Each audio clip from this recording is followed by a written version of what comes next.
Annyeong yarabon! At ngayon ay magluluto tayo ng yangnyeomgogi or marinated pork. Mag-prepare lang tayo ng bawang at sibuyas. Lagyan ng mantika yung kawali at ihanda na natin yung nabili nating marinated pork or sa Korea tinatawag na yangnyeomgogi.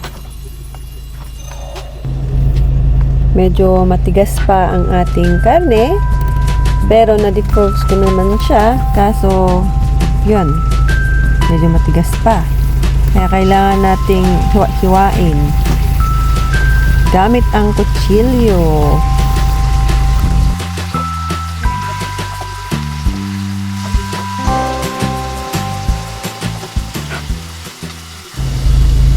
At ilagay na natin ang bawang at sibuyas.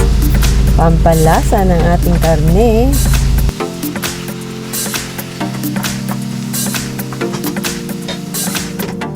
Tapos takpan lang natin ng mga ilang minuto. Tapos maya maya ay buksan natin ulit to para i-mix.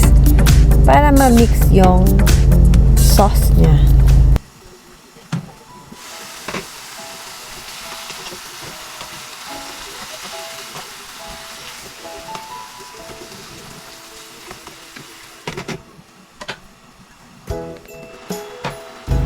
After ng ilang minuto, buksan ulit natin yung niluto natin para ihalo ulit. Kasi yung nasa gitna na medyo na frozen ay pula pa. Kaya kailangan nating i-mix na mabuti. Yan na, medyo luto-luto na yung ating yangnyeomgogi.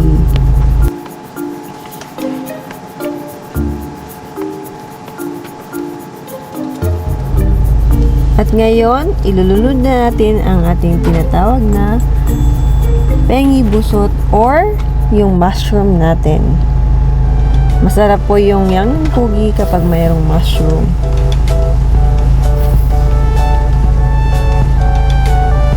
Mix lang natin mabuti.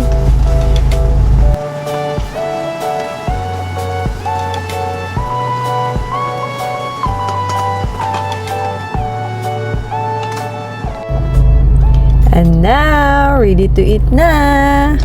Handa na ang ating niluto, pati na yung mga vegetables. Mahilig po kami sa gulay. Meron akong nilagang repolyo na merong sausawang tsukal. Tapos, yung ating marinated na pork or yangnyeomgogi ay gagamitan natin ng mga dahon na tinatawag na sangcho at kinnip. Happy eating! Happy time na naman si Adam. Favorite kasi ng anak ko yan.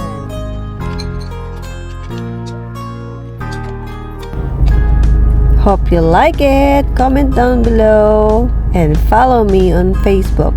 Thank you and God bless!